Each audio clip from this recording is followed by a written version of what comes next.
আসসালামু আলাইকুম। অনেকদিন পর আবারও একটি নতুন ভিডিও নিয়ে চলে আসলাম।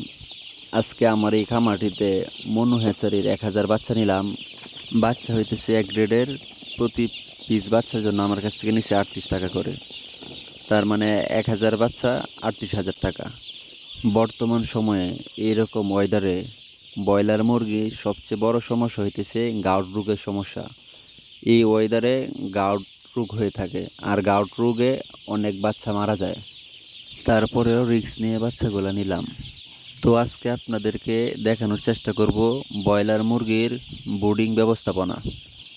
আমি ১,০০০ বাচ্চার জন্য ২টা ব্রুডার সেটিং করছি, আর লিটার হিসাবে দিছি তুষ। আমি মূলত প্রথম অবস্থায় সবসময় তুষ দেওয়ার চেষ্টা করি। তুষ দিয়ে ব্রুডিং করলে মুরগির ঠান্ডা লাগার সম্ভাবনা অনেক কম থাকে। তুষ উড়ে কম, বাচ্চার নাকে মুখে তেমন যায় না, বাচ্চার ঠান্ডা লাগার সম্ভাবনা কম থাকে। আর প্রথম অবস্থায় কাঠের ভুসি দিলে কাঠের ভুসি অনেক উড়ে, বাচ্চার নাকে মুখে যায়, বাচ্চার ঠান্ডা লাগার সম্ভাবনা অনেক বেশি থাকে। তাই আমি সবসময় তুষ দিয়া বোরিং করার চেষ্টা করি। আর আমি প্রতি বোর্ডারে ১০০ ওয়াটের ৪টা করে বাউল দিছি, ২টা বোর্ডারে ৮টা বাউল। আর উপরে ২টা সাদা বাউল দিছি, যাতে যদি কারেন্ট চলে যায় অথবা আলুর সমস্যা হয় তাহলে যেন এইগুলা আলু দেয়। আর আপনারা যারা মুরগি লালন পালন করেন সবাই তো জানেন, প্রথম দিন তুষের উপরে পেপার বিছানো লাগে। তো আপনারা চেষ্টা করবেন তুষগুলা যাতে সুন্দরভাবে সমান কইরা তারপর উপরে পেপারটা বিছানোর জন্য, যাতে উঁচা নিচে না হয়। তুষগুলা সুন্দরভাবে সমান করে তারপর উপরে পেপার বিছানোর চেষ্টা করবেন।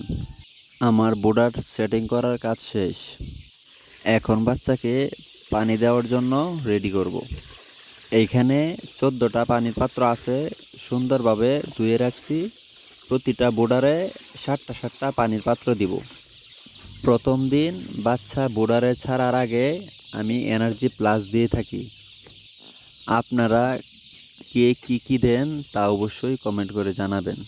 আর আপনারা অবশ্যই চেষ্টা করবেন সব কিছু সুন্দর রাখার জন্য, সব কিছু সুন্দরভাবে পরিষ্কার করে রাখার জন্য। তাহলে হইব কি, মানে মুরগিগুলো অনেক সুন্দর হইব, ওয়েট সুন্দর আসবো, আবার কোনো ধরনের কোনো জীবাণু ভাইরাস এগুলো হওয়ার সম্ভাবনা অনেক কম থাকবো। তো আমার পানি রেডি করা অলরেডি শেষ। তো এখন পানির পাত্রগুলো সুন্দরভাবে বোর্ডারে দিয়ে দিব।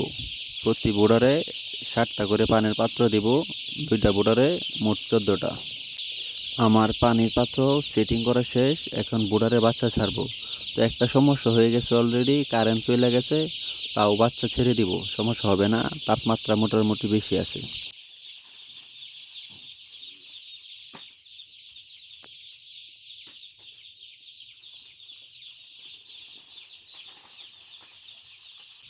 কারেন্ট চলে গেছে, এই জন্য ভিডিওটা বড় করতে চাইতেছি না।